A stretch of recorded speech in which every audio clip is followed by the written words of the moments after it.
నమస్తే, welcome to Aadya media. ఈరోజు మనతో పాటు స్టూడియోలో ఉంది పొలిటికల్ అనలిస్ట్ అన్కమ్రావు గారు. నమస్కారం. నమస్తే అండి. యువగలం భారీగా సక్సెస్ అయిందని చెప్పుకోవచ్చు. ఇప్పుడు కృష్ణా జిల్లా ఎంటర్ అయింది. జనాలు అడుగడుగున బాగా సహకరిస్తున్నారు లోకేష్ గారికి. ఇప్పుడు వల్లభనేని గారి ఇంటి ముందు నుంచి పాదయాత్ర యువగలం రూట్ మ్యాప్ మార్చారని వచ్చింది సార్. దాన్ని ఎలా చూడొచ్చు అంటారు? అంటే రూట్ మ్యాప్ మార్చిందేమీ లేదు. వీళ్ళు వెళ్ళే దారిలో వారి ఆఫీస్ ఉండటం, ఆయన అక్కడ ఉండటం వల్ల ఉద్రిక్తతలు ఏమైనా తలెత్తుతాయనే ఉద్దేశంతో పోలీసు వారు మీరు ఇటు కాదు ఇటు వెళ్ళండి అని చెప్పడం కూడా జరిగింది. సరే, జన ప్రవాహం విపరీతంగా ఉంది కాబట్టి చిన్న చిన్న సంఘటనలు జరుగుతూ ఉంటాయి. దాని గురించి మనం పట్టించుకోవాల్సిన పని లేదు. యువగళం వచ్చే తలకి చాలా విజయవంతం అవుతుంది. భారీగా కృష్ణా జిల్లాలో ప్రారంభమైన కాడించి వారధి కాడించి మొదలుపెట్టుకుంటే మరి విశేష స్పందనతో బ్రహ్మరథం పట్టారు. అలాగే మరి 13 గంటల సేపు పాదయాత్ర చేయటం కూడా అది కూడా ఒక అరుదైన సంఘటన. అందుట్లో ఎలాంటి సందేహం కూడా లేదు. ఇవన్నీ చూసుకుంటా ఉంటే ముఖ్యంగా దాన్ని మనం చూసుకుంటా ఉంటే యువత, మహిళలు ఆ 3 గంటల దాకా కూడా ఏకుందాని 3 గంటల దాకా కూడా వాళ్ళు ఎదురు చూసిన విధానం చూస్తూ ఉంటే అది ఆ అభిమానానికి కొలమానాలు అంటూ ఏమి ఉండవండి. అది అభిమానం వాళ్ళు అంత బాగా చూపించారు. దాని కొలమానాలు, దాని గురించి రకరకాలుగా ఇప్పుడు ఎంత గొప్పగా సభ విజయవంతమైనా ప్రతిపక్షాలు విమర్శిస్తాయి. అవును. ఉదాహరణకి వీళ్ళు కూడా ఎవరు జనం లేరు, ఎవరు రావట్లేదు. కొంతమంది కోహనా మేధావులు అనుకునేవాళ్ళు, విశ్లేషకులు కూడా రకరకాలుగా మాట్లాడుతున్నారు. దీనివల్ల ఏం జరుగుతుంది, లేకపోతే ఇది క్యాట్ వాక్ లాగా సాయంత్రం ఈవినింగ్ వాక్ లాగా చేసుకుంటూ వెళ్ళిపోతున్నారు. 4 గంటలు చేసేది కూడా పాదయాత్రేనా? మొదలుపెట్టుకుంది 4000 కిలోమీటర్లు 400 రోజులు అనేది. ఒక రోజే 40 కిలోమీటర్లు తిరుగుతుంటే మరి అది ఎన్ని రోజులు పట్టిద్ది? ముందుకు సాగదు. ఇప్పుడు అది ఎన్ని రోజులు పట్టింది? తొందరగా అయిపోయింది కదా. అతను అనుకుంది మొట్టమొదటి నుంచి కూడా ఒక ప్రణాళికబద్ధంగా ఆయన వెళ్తున్నాడు.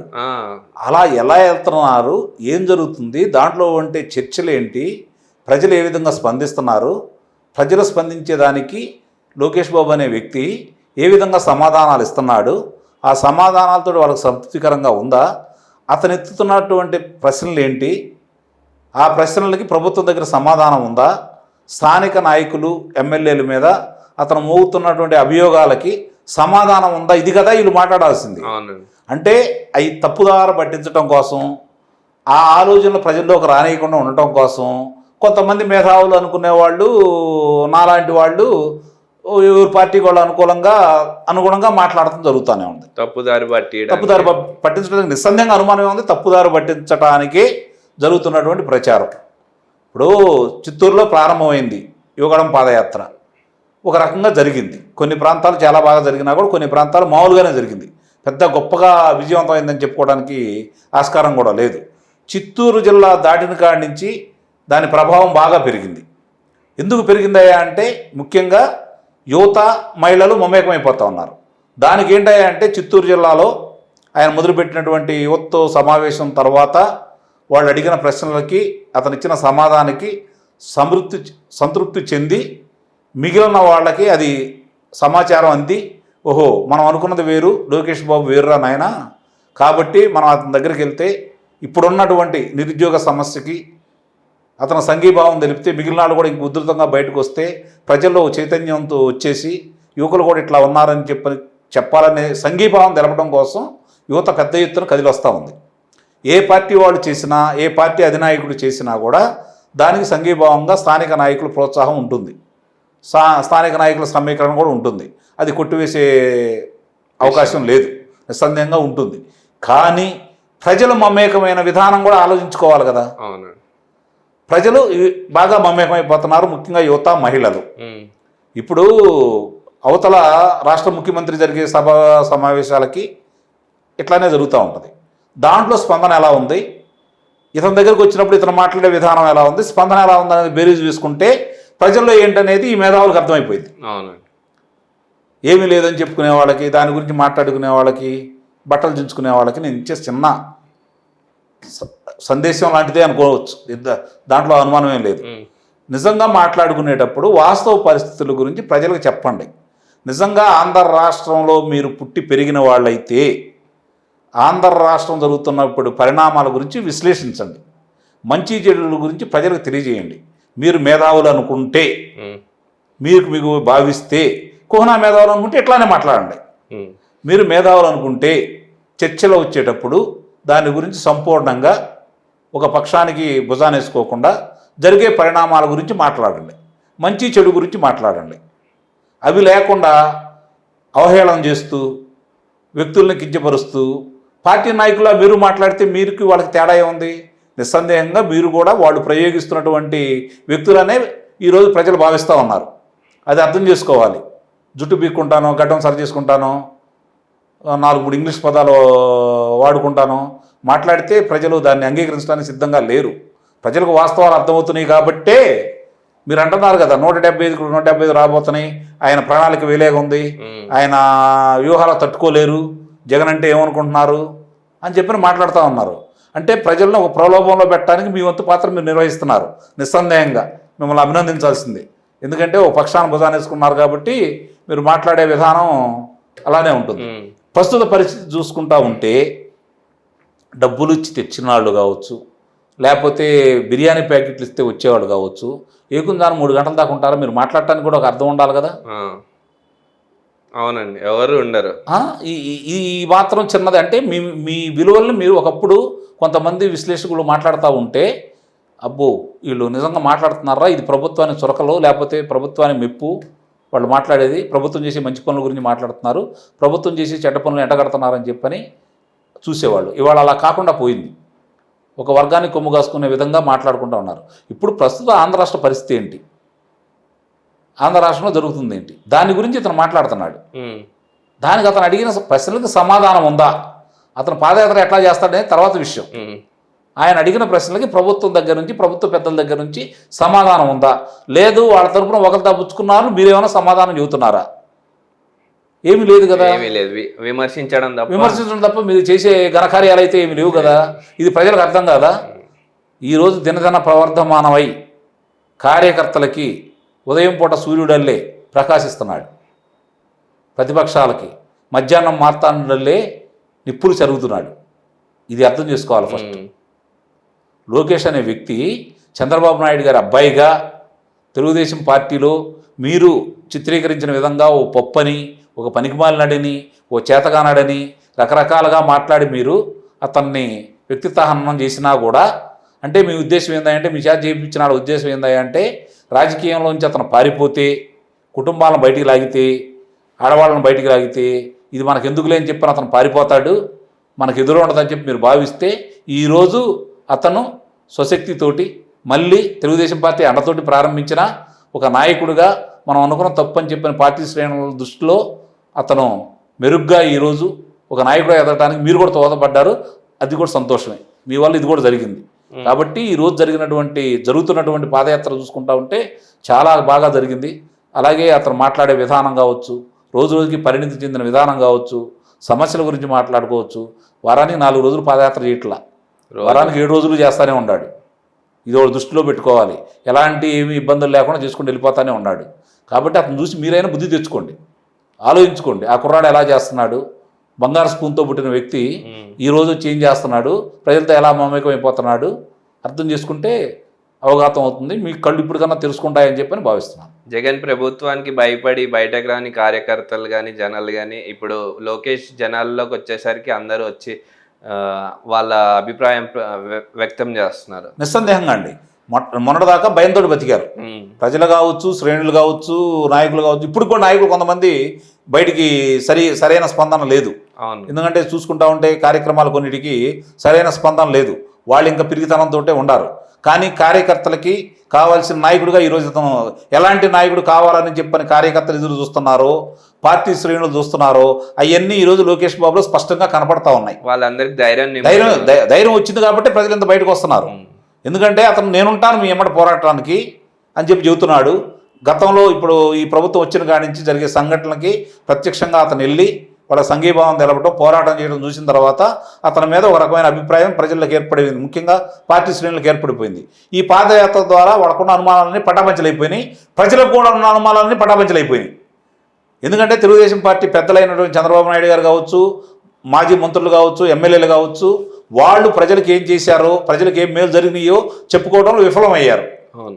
ఈరోజు ఆ 5 సంవత్సరాల కాలంలో ప్రభుత్వం ఏమేం చేసిందని చెప్పని ప్రతి ఊర్లో అక్కడ చేసినటువంటి అభివృద్ధి కార్యక్రమాల గురించి ప్రజలకి సెల్ఫీ ఛాలెంజ్ ద్వారా విసురుతూ ప్రభుత్వాన్ని ప్రశ్నిస్తున్న విధానం చూసిన తర్వాత అవును కదా మనం పొరపాటు పడ్డాం కదా, ఇతను చెప్పింది నిజమే కదా, వాడు చెప్పింది అబద్ధం కదా అనే చర్చ ఈరోజు ప్రజల్లో విస్తృతంగా జరుగుతుంది. కాబట్టి ఆ చర్చ జరగకుండా ఉండటం కోసం, ఇతను తక్కువ చేసే విధానంతో చూడటం కోసం రకరకాలుగా మాట్లాడుకుంటున్నారు. ఎన్నికలు వచ్చిన దాకా ప్రతి వాళ్ళు బేరాలు బలుగుతారు. వాళ్ళదేముందలే జనం వస్తారు ఓట్లు మాకు కదా అని చెప్పని. ఎన్నికల్లో కదా తెలిసేది. నిన్న అలానే మాట్లాడారు కాబట్టి ఉన్నత విద్య చదివిన వాళ్ళందరూ కలిసి పట్టభద్రుల దాంట్లో 3 ఎమ్మెల్సీలు తెలుగుదేశం పార్టీ గెలవడం జరిగింది. అలాగే పంచాయతీ ఎన్నికలు చూసుకుంటే, మొన్న జరిగినటువంటి పంచాయతీ ఎన్నికలు చూసుకుంటే మరి మీరు అంతకుముందు భయపెట్టు ప్రలోభ పెట్టు లేకపోతే ఏదో చేసి ఏకీగ్రహాలు చేసుకున్నారు, ఎన్నికల్లో పోటీ చేయకుండా చేసుకున్నారు. ఇవన్నీ చూసి కార్యకర్తలను బలి చేసుకోవడం ఇష్టం లేక అధినాయకుడు మనం పోటీ చేయట్లేదని చెప్పి జడ్పీటీసీ ఎన్నికల్లో ఎంపీటీసీ ఎన్నికల్లో ప్రకటించడం కూడా జరిగింది. సరే కొన్నిసార్లు పోటీలు జరిగినాయి, మీకు అఖండ విజయం చేకూరింది నిస్సందేహంగా. ఎందుకంటే ఏ విధంగా గెలిచినా గెలిపే కదా, అఖండ విజయం చేకూర్చింది. అది మీరు వాపు చూసి బలం అనుకున్నారు, మిమ్మల్ని చూసి భయపడుతున్నారు అనుకున్నారు. సమయం సందర్భం కోసం ప్రజలు ఎదురు చూశారు కాబట్టి ఎమ్మెల్సీ ఎన్నికలు అలాంటి తీర్పు ఇవ్వడం జరిగింది. నిన్న జరిగిన సాట ఘటనకు ప్రతిఘటనలాగా ఇప్పుడు 33 పంచాయతీ సర్పంచుల ఎన్నికలు జరిగినాయి. 22 మీరు గెలిచారు, 33 మీరు గెలవలేదుగా. అంటే అక్కడ ఘటనకి ప్రతిఘటన జరిగింది కదా, అవతరాలు కూడా గెలవడం జరిగింది కదా. కొన్ని ఊళ్ళల్లో ఇప్పటి వరకు తెలుగుదేశం మనుషులు అభిమానులు గెలవని చాట ఈరోజు వాళ్ళు గెలిచారు. అంటే మీ కంచుకోట్ల బద్దలవుతుందని చెప్పి మీకు అర్థమైపోయింది. అలాగే వార్డు మెంబర్లో ఎక్కువ శాతం తెలుగుదేశం పార్టీ కూడా గెలవడం కూడా జరిగింది. నామినేషన్ వేయడానికి భయపడిన స్థాయి నుంచి పోరాడి గెలిచే స్థాయికి వచ్చారంటే అర్థం చేసుకోవాలి మీరు. లోకేష్ గారు నింపిన ధైర్యం నిస్సందేహంగా అర్థం చేసుకోవాలి. ఇంకా అర్థం కాకుండా మీరు ప్రగల్భాలు బలుగుతూ ఉంటే ప్రజలు సరైన తీర్పు రేపు ఎన్నికల్లో ఇస్తూ ఉంటారు. కొంతమంది మాట్లాడుతూ ఉన్నారు, ఏదేదో మాట్లాడుతూ ఉన్నారు, వాళ్ళ ప్రాంతంలో జరిగిన దానికి ఇదే ఉందలే అని చెప్పని. దానికి ప్రజలు సరైన తీర్పు ఇవ్వడానికి సిద్ధంగా ఉన్నారు. వాళ్ళు ఎలాంటి తీర్పు ఇస్తారో ఎన్నికల దాకా ఎదురు చూద్దాం, తప్పే ఉంది దాంట్లో. మీరైనా వాళ్ళైనా సరే ఎవరి గురించి వాళ్ళు గొప్పగా చెప్పుకుంటారు. అంతిమంగా ప్రజలే కదా న్యాయ నిర్ణేతలు. ఏ విధంగా గెలిచినా గెలిపే కదా. ఇప్పుడు మీరు పంచాయతీ ఎన్నికల్లోనూ స్థానిక సంస్థల ఎన్నికల్లో భారీగా గెలిచారు, అందుట్లో అనుమానమేం లేదు. మరి ఇప్పుడు ఎందుకు అది ఏమైపోయింది? నిజంగా ఇన్ని మేలు జరుగుతూ ఉంటే ప్రజలకి ఇంత ప్రతిఘటన ఎందుకు ఎదురైంది అంటే అసంతృప్తి ఉంటేనే కదా ఈ ఫలితాలు రావడానికి కారణం. కాబట్టి ఆలోచించుకోవాలి వాళ్ళు కూడా. ఓకే అండి, ఇది పోసాని కృష్ణమురళి గారు నాకు ప్రాణహాని ఉంది లోకేష్తో, నాకు ఏదైనా లోకేషే కారణం అని కామెంట్స్ చేశారు సార్. దాన్ని ఎలా చూడొచ్చు అంటారు? మరి గతంలో చాలా ప్రగల్భాలు పలికాడు, అందరిని తిట్టాడు, అది అన్నాడు ఇది అన్నాడు, అభియోగాలు మోపాడు. లోకేష్ బాబుని, లేకపోతే చంద్రబాబు నాయుడు గారిని, రామోజీరావు గారిని, రాధాకృష్ణ గారిని, పవన్ కళ్యాణ్ గారిని ఇష్టం వచ్చినట్టు నోటుకు ఏది వస్తే అది ప్రేలాపన వెళ్ళాడు కదా. అంటే దానికి కారణం ఏంటంటే గతంలో ఇలాంటి వాళ్ళు ఏ విధంగా మాట్లాడినా కూడా దాని గురించి చర్య తీసుకోవాలి చంద్రబాబు నాయుడు గారు. కోర్టుకు వెళ్ళాల, వాళ్ళ మీద కేసులు పెట్టాల. కాబట్టి ఇప్పుడు ఏంటంటే లోకేష్ బాబు బయలుదేరిన తర్వాత ఈరోజు నేను చంద్రబాబు నాయుడు గారి లాంటి సౌమ్యుని కాదు, నా కార్యకర్తను నేను ఎలా రక్షించుకోగలననే ధైర్యాన్ని కార్యకర్తలను నింపడం కోసం ఆయన కూడా ఇప్పటి వరకు జరిగినటువంటి కార్యక్రమాలకు ఎట్లా ఎదురెడ్డి పోరాడుతున్నాడో చూస్తున్నారు. ఇప్పుడు న్యాయ పోరాటం కూడా చేస్తున్నాడు. ఆయన తరపు న్యాయవాది నీకు 2 సార్లు తాకీదులు ఇవ్వడం కూడా జరిగింది. దానికి సమాధానాలు నువ్వు చెప్పలేదు కదా. ఆయన మీద అభియోగం 14 ఎకరాలుగా ఉన్నావని. ఈరోజు నువ్వేం మాట్లాడుతున్నావు? వాళ్ళ భార్య పేరు మీద ఉంది, లేకపోతే వాళ్ళ సంస్థ పేరు మీద ఉంది, వాళ్ళ తల్లి పేరు మీద ఉంది, అతని అది కాదా ఆస్తి అతను కాదా అని చెప్పి నువ్వు మాట్లాడుతున్నావు. చాలా తెలివిగా మాట్లాడుతున్నావు నువ్వు. ఆ తెలివి నీకేమైంది? సాక్షి పేపర్ జగన్మోహన్ రెడ్డి గారిది కదా, లేకపోతే సాక్షి ఛానల్ జగన్మోహన్ రెడ్డి గారు కదా. ఇప్పుడు కొన్ని 100 సార్లు చెప్పాడు కదా నాకు పేపర్లు లేవు, నాకు టీవీలు లేవు అని చెప్పని. మరి దాని గురించి కూడా ప్రశ్నించు. నువ్వు ప్రశ్నిస్తా అన్నావు, తప్పు చేస్తే మాట్లాడుతా అన్నావు కదా. అది జగన్మోహన్ రెడ్డి గారు మాట్లాడేది రైట్ అని నీ కళ్ళకు కనపడుతుంది. అది అంటే నీకు చెవులకి కనపట్టలేదా? అది అయినా నిన్ను ఒక పురుగు లాంటాడు అయ్యా నువ్వు. నిన్ను లోకేష్ బాబు గారు చంపడం ఏంటి? లోకేష్ బాబు గారి మనస్తత్వం అలా ఉంటే ఇంతమంది నాయకులు ఇలా తిరగలిగేవాళ్ళ అధికారంలో ఉన్న రోజులు? లోకేష్ బాబు గారు దీని గురించి కాదు, ఇప్పుడు కూడా ఏమంటున్నాడు, మీరు చేసే పాపాలకి ఆయన దగ్గర చిట్టా ఉంది, న్యాయంగా వాళ్ళకి న్యాయస్థానాల్లో శిక్ష ఇప్పిస్తాను, ఏ కలుగులో దాక్కున్నా కూడా బయటికి లాక్కొస్తాను, ఏ రాష్ట్రానికి వెళ్ళి పారిపోయినా కూడా వాళ్ళని తెప్పించేసి చెప్పుకూడు తినిపిస్తానని మాట్లాడుతూనే ఉన్నాడు. లోకేష్ గారు సీరియస్గా వార్నింగ్ ఇస్తానే ఉన్నాడు. దానికి సమాధానం చెప్పు. నువ్వు 16 స్టేలు తెచ్చుకున్నాడు చంద్రబాబు నాయుడు గారిని మాట్లాడావు. నువ్వు ఇప్పుడు దాకా చాలా తెలివిగలవాడే అనుకున్నా. నువ్వు ఇంత అజ్ఞానం అని చెప్పి నాకు ఇప్పుడే అర్థమైపోతా ఉంది. అరే పిచ్చిముండా వాడక ఆయన స్టేలు తెచ్చుకోలేదు, ఆయన మీద కేసులు వేసిన వాళ్ళు ఉపసంహరించుకున్నారు. దాంట్లో దివంగత ముఖ్యమంత్రి రాజశేఖర రెడ్డి గారు ఉన్నారు, వారు సతీమణి గారు కూడా ఉన్నారు. ముందు అది అర్థం చేసుకో. ఆయన స్టేల్ మీద లేడు, స్టేల్ మీద ఉంది. ఈరోజు వారం వారం వెళ్లాల్సినటువంటి విచారణకు వెళ్లకుండా ఈరోజు పబ్బం గడుపుకుంటుంది మీ ముఖ్యమంత్రి గారు. దాని గురించి ప్రశ్నించు. నిజంగా నువ్వు ధర్మం కోసం పోరాడుతున్నావు అని చెప్పి మేము కూడా భావిస్తూ ఉంటాం. మరి దాని గురించి ప్రశ్నించు, రేపు ప్రెస్ మీట్ పెట్టి. అయినా నిన్ను సంపాదించిన అవసరం అతనికే ఉంది, పిచ్చిమండ వాడక. ఓ పిచ్చుకలు అంటాడు నువ్వు, లేదా పురుగులు అంటాడు నువ్వు. నీ గురించి ఆలోచించి నువ్వు చేసిన దానికి నువ్వు తప్పుడు ఆరోపణ చేసావు కాబట్టి నీలాంటి వాళ్ళకి బుద్ధి చెప్పడం కోసం నీ మీద కేసు వేయడం జరిగింది. లోకేష్ బాబు తప్పు ఉంటే నిరూపించు, లోకేష్ బాబు తప్పు ఉందాం. నీ తప్పు ఉంటే లేకపోతే నువ్వు శిక్ష అనుభవించు. నువ్వు నిర్దోషవా లోకేష్ నిర్దోష అనేది మరి మీ ఇద్దరు జరిగే పోరాటంలో ప్రజలు కూడా అర్థమవుద్ది కదా, అప్పుడు దాని గురించి మాట్లాడుకుందాం.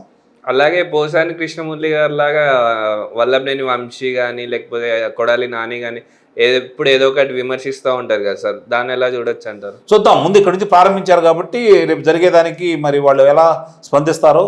నిన్న లోకేష్ బాబు గన్నవరంలో కూడా ఆయన మాటల ద్వారా వ్యక్తపరచడం కూడా జరిగింది కాబట్టి కొంచెం పరుష పదాలు కూడా వాడాడు. దాన్ని దృష్టిలో పెట్టుకున్న తర్వాత వాళ్ళ కార్యకర్తలు కావచ్చు, వాళ్ళు కావచ్చు ఎంత కసిగి మీద రగిలిపోతున్నారో జనాలకు అర్థమైపోతూ ఉంది. ఇతను మాటల వ్యక్తి కాదు, చేతల వ్యక్తి అనేది స్పష్టంగా తెలిసిపోతూ ఉంది. కాబట్టి రేపు వచ్చే ఎన్నికల ఫలితాల దాకా మనం ఎదురు చూడాలి.